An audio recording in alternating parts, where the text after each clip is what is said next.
हरे कृष्णा भारतवर्ष, कैसे हो सारानु। I hope सब बढ़िया होंगे, कुछ ना कुछ कर रहे होंगे, राइट।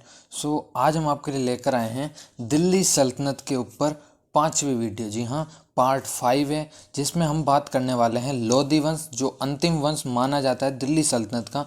तो उसके बारे में डिस्कस करेंगे। और पहले मैं आपको थोड़ा सा बता दूं कि दिल्ली सल्तनत के ऊपर हमारी 4 वीडियो पहले अपलोड हो चुकी है, जिसमें पार्ट 1 में हमने डिस्कस किया था गुलाम वंश, पार्ट 2 में खिलजी वंश, पार्ट 3 में तुगलक वंश, एंड पार्ट 4 था इससे पहले, उसमें हमने सैयद वंश की बात की थी। और ये पार्ट 5 है जिसमें लोधी वंश का बात करेंगे। और ये सारी जो सीरीज चली वहाँ स्टेप बाय स्टेप चलेगी। और इसका एक और पार्ट आएगा, पार्ट 6, जो अंतिम पार्ट होगा दिल्ली सल्तनत का, जिसमें हम बात करेंगे सल्तनत कालीन जितनी भी शासन व्यवस्था रही थी पूरे सल्तनत का, गुलाम वंश से लेकर लोधी वंश तक, राइट। सो फिलहाल बढ़ते हैं सेशन के, और without wasting any time let's get started.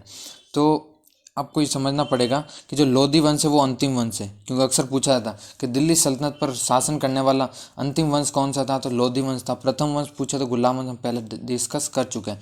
तो फिलहाल डिस्कस करते हैं कि जो लोधी वंश है उसका शासनकाल क्या रहा। तो याद रखें, दिल्ली सल्तनत में जो लोधी वंश था उसका शासनकाल रहा था 1451 से लेकर 1526। और हमने लास्ट वीडियो में डिस्कस किया था कि 1451 में जब अलाउद्दीन आलम शाह, जो सैयद वंश का अंतिम शासक था, उसकी पराजित करके बहलोल लोधी ने इस सत्ता की स्थापना की थी, जिसका वंश था लोधी वंश, इसकी स्थापना की थी। तो आज इसी का डिस्कस करेंगे। तो थोड़ा कालक्रम जरूर ध्यान रखें, अक्सर पूछ लिया जाता है, तो इससे खामखा थोड़ी प्रॉब्लम बढ़ जाती है कि भाई पूरा चैप्टर पढ़ें, हर चीज़ पढ़ें, लेकिन शासनकाल के चक्कर में हमारे नंबर कट हो जाते हैं। सो आई थिंक ये बहुत बड़ी प्रॉब्लम हो जाएगी।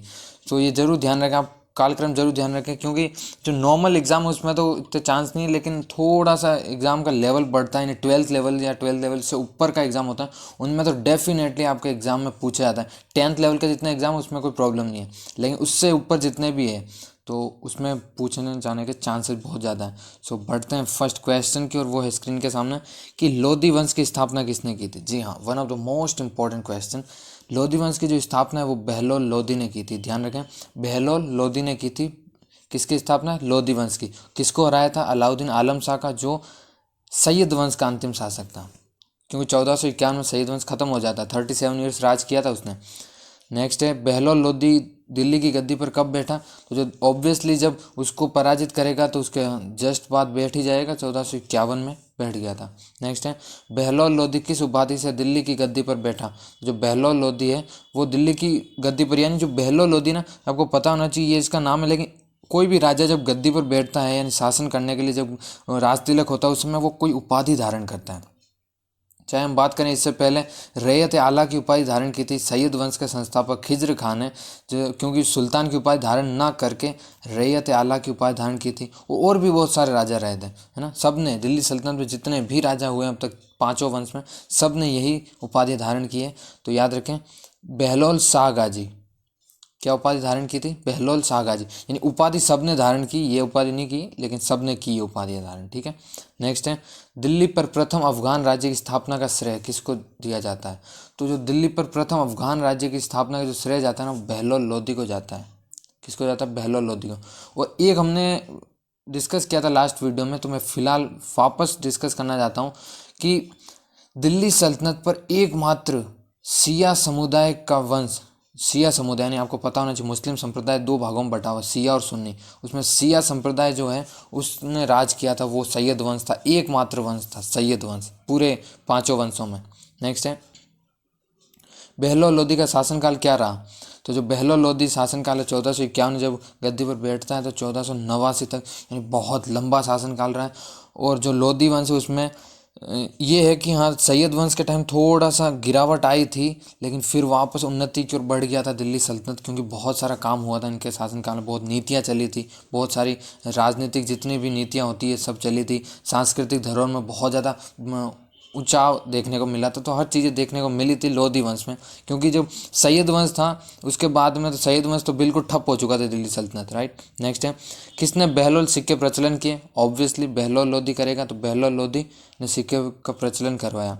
नेक्स्ट है, बहलोल लोधी अपने सरदारों को किस नाम से पुकारता था? तो जो बहलोल लोधी है वो अपने सरदारों को मकसद अली के नाम से पुकारता था। किस नाम से?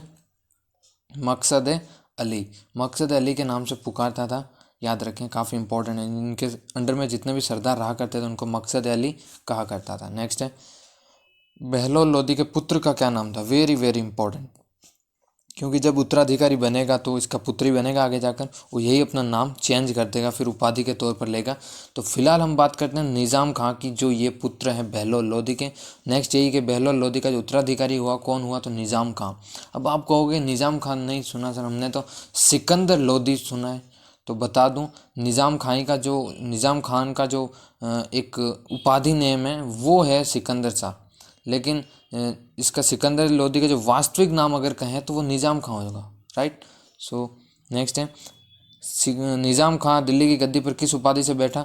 तो ऑब्वियसली सुल्तान सिकंदर शाह से बैठेगा, यानी जो सिकंदर शाह इसकी उपाधि है। कई लोगों को पता भी नहीं है कि ये नाम है, कई लोग इसे नाम समझ के बैठे हैं। तो नहीं, सिकंदर लोदी जो है वो इसकी उपाधि, जो लोदी लग रहा है वो पीछे वो वंश है जिसकी स्थापना बहलोल लोदी ने की थी, वो वंश चल रहा है। लेकिन जो इसका उपाधि नेम है वो हो जाएगा सुल्तान सिकंदर शाह, और निज़ाम खां इसका वास्तविक नाम है।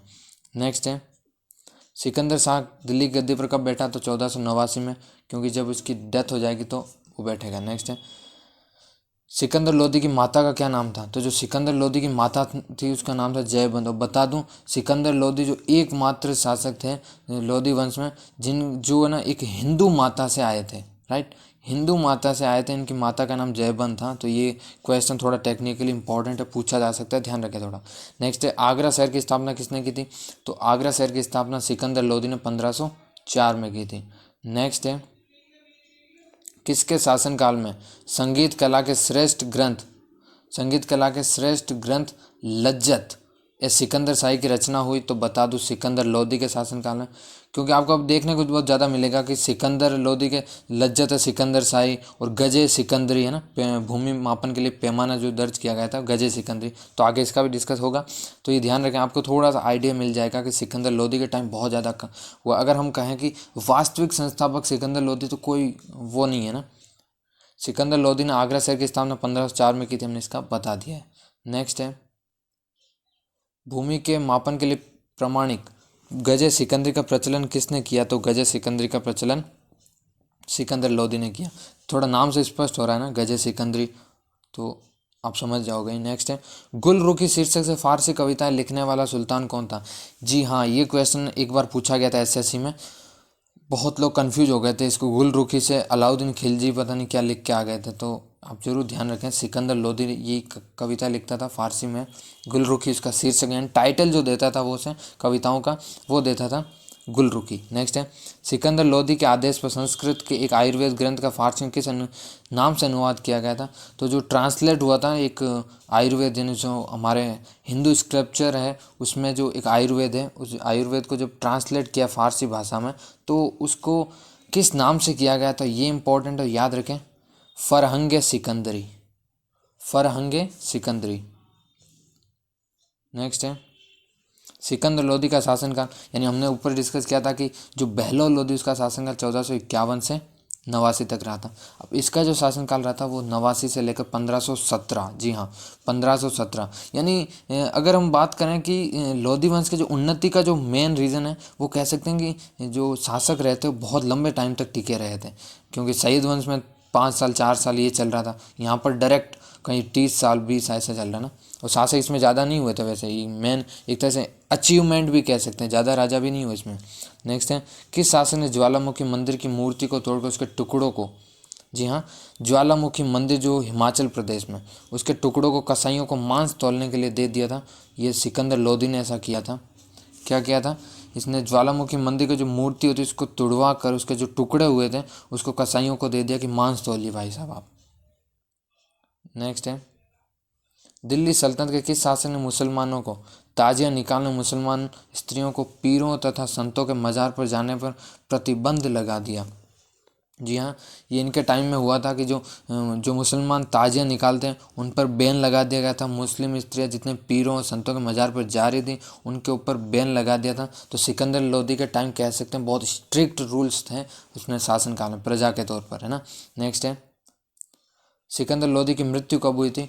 तो नॉर्मली आपको ये याद रखना है 1517 में हुई, और 99.9% आपको चांस यही मिलेंगे कि 1517, इससे नहीं पूछे, डेट इंपॉर्टेंट नहीं, फिर भी अगर याद रखना चाहो 21 नवंबर 1517, राइट।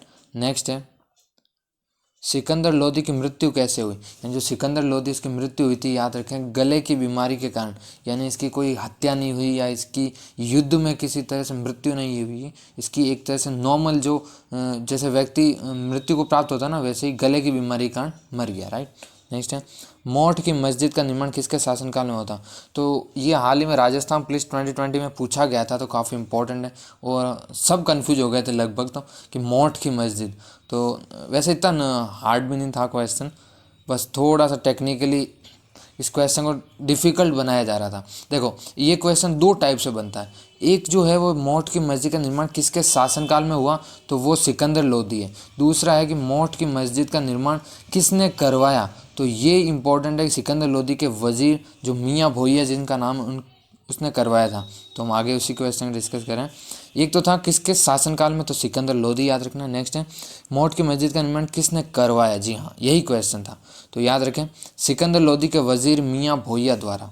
तो वहाँ ऑप्शन सिकंदर लोदी था। खैर आपको ध्यान रखना है क्योंकि क्वेश्चन ऑप्शन के ऊपर ज़्यादा डिपेंड करता है ना, ऑप्शन की जो सिचुएशन है उसी आधार पर आपको क्वेश्चन को क्लिक करना होता है, तो ये ध्यान रखें, क्योंकि ऐसे भी आ सकता है कि किसने करवाया, तो ये इनडायरेक्टली देखें तो कराया तो सिकंदर लोदी ने है ना, किसने करवाया तो कराया तो सिकंदर लोदी ने। अगर वो भी आए तो ऐसा ना कहें कि क्वेश्चन गलत है, क्वेश्चन गलत नहीं है, थोड़ा सा टेक्निकली अगर देखें तो स्ट्रॉन्ग होना पड़ेगा आपको। नेक्स्ट है प्रसिद्ध संत कबीरदास किसके समकालीन थे? तो जो प्रसिद्ध संत कबीरदास हैं वो सिकंदर लोदी के समकालीन थे, ये ध्यान रखें। कबीरदास जी तो थे सिकंदर लोदी के समकालीन थे। नेक्स्ट है ब्राह्मणों पर पुनः जजिया कर किसने लगाया? जी हाँ very very important question, Sikandar Lodi ने कार्य किया था कि ब्राह्मणों पर पुनः जजिया कर लगा दिया। नेक्स्ट है सिकंदर लोदी का उत्तराधिकारी कौन हुआ? और यही जजिया कर आगे जाकर जब मुग़ल साम्राज्य अब स्टार्ट, क्योंकि इसके बाद में कुछ बचा ही नहीं, फिर 1526 में ख़त्म हो जाता है वंश। फिर मुग़ल साम्राज्य जब बाबर जहीरुद्दीन बाबर उज्बेकिस्तान से आता है, तो उसके बाद जब ये वंश चलेगा तो आगे जाकर अकबर इसको समाप्त करेगा, फिर वापस औरंगजेब स्टार्ट करेगा। ये ध्यान ध्यान रखें जजिया कर। नेक्स्ट है सिकंदर लोदी का उत्तराधिकारी कौन हो? तो वो हुआ इब्राहिम लोदी। जी हाँ इब्राहिम लोदी सिकंदर लोदी का उत्तराधिकारी हुआ। नेक्स्ट है इब्राहिम लोदी दिल्ली की गद्दी पर बैठते समय, यानी जो दिल्ली की गद्दी पर बैठते पर समय कौन सी उपाधि धारण की? यानी ये उपाधि मैंने ऊपर बता दिया था, सारे जो शासक जब गद्दी पर बैठते हैं कोई ना कोई उपाधि धारण करते हैं। तो सुल्तान सिकंदर शाह यानी सिकंदर लोदी ने कौन सी उपाधि धारण की? यानी उसका वास्तविक नाम तो निज़ाम खां था, तो उसने उपाधि धारण की सुल्तान सिकंदर शाह। उसी तरह इब्राहिम लोदी ने जो उपाधि धारण की वो की थी इब्राहिम शाह। जी हाँ इब्राहिम शाह ये उपाधि धारण की थी, तो ध्यान रखें। नेक्स्ट है इब्राहिम लोदी दिल्ली की गद्दी पर कब बैठा? तो जाहिर सी बात है 1517 में जब उसकी डेथ हो जाएगी तो वो गद्दी पर बैठेगा, उत्तराधिकारी जो है। नेक्स्ट है इब्राहिम लोदी का शासनकाल कितना रहा? तो इब्राहिम लोदी का जो शासनकाल है तो वो इम्पोर्टेंट भी है क्योंकि ज़्यादा लंबा रहा नहीं था, बस 9 साल 10 साल रहा था इसका शासन, यानी 1517 से 1526, यानी इतने वर्ष शासन रहा। और फिर ये एकमात्र मध्यकालीन इतिहास में एकमात्र शासक था जो युद्ध स्थल में ही मारा गया था। वेरी वेरी इंपॉर्टेंट, ये मैंने आपके सामने स्टेटमेंट दिया है वो बहुत इंपॉर्टेंट, इसे ध्यान से सुनिएगा कि मध्यकालीन इतिहास में पहला शासक है, मध्यकालीन इतिहास में पहला शासक है जिसने युद्ध किया लेकिन युद्ध भूमि में ही प्राण त्याग दिए। तो बाबर के सामने ये हुआ था, युद्ध हारा भी था, और यही पानीपत का युद्ध था 21 अप्रैल, यानी पानीपत का युद्ध कब लड़ा गया था? 21 अप्रैल 1526, यही युद्ध था, इसी युद्ध में मारा गया था और ये युद्ध बाबर जीत गया था और इब्राहिम लोदी हार गया था। ये ध्यान रखें 21 अप्रैल 1526 को लड़ा गया था। वैसे पानीपत के 3 इंपॉर्टेंट युद्ध लड़े गए थे, है ना, तो ये ध्यान रखें। नेक्स्ट है पानीपत के प्रथम युद्ध किसके मध्य लड़ा गया था? तो इब्राहिम लोदी और जहीरुद्दीन बाबर। बाबर को बहुत कम लोगों को नाम पूरा पता है, जहीरुद्दीन बाबर इनका पूरा नाम है, तो ध्यान रखें। नेक्स्ट है पानीपत के प्रथम युद्ध कौन विजय हुआ? बाबर हुआ, क्योंकि जब मारा गया तो है ना बाबर ही होगा फिर विजय। नेक्स्ट है बाबर को भारत पर आक्रमण करने के लिए किसने दिए निमंत्रण किसने दिया था? तो देखो एक चीज़ समझो कि जब क्या हुआ कि इब्राहिम लोदी के जो चाचा थे ना, इब्राहिम लोदी और एक और थे, साथ ही इब्राहिम लोदी के जो भाई थे वो, इन दोनों ने मिलकर क्या किया कि अपने इनके चाचा से इनकी नहीं बनती थी। पहली चीज़ ये समझे कि इनके जो संबंध थे वो बहुत ज़्यादा बिगड़े हुए थे। अब जायज़ सी बात है कि इब्राहिम लोदी के जो चाचा रहें तो वो अगर गद्दी की लालसा के लिए या कुछ थोड़ी सी हम कह सकते हैं कि विपरीत भावना के लिए इनने कर दिया, बाबर को निमंत्रण यानी एक लेटर भेज दिया बाबर को कि आप आइए भारत पर आक्रमण कीजिए, शासन जो शासक है वो बहुत कमज़ोर है, ऐसा कुछ लिखा, यानी इतिहासकार ऐसा हमें बताते हैं कि ऐसा कुछ हुआ। ठीक है, तो फिर हुआ क्या कि बाबर आता है उज्बेकिस्तान से, है ना, उज्बेकिस्तान से जब आता है तो उस समय भारत पर हमला करता है।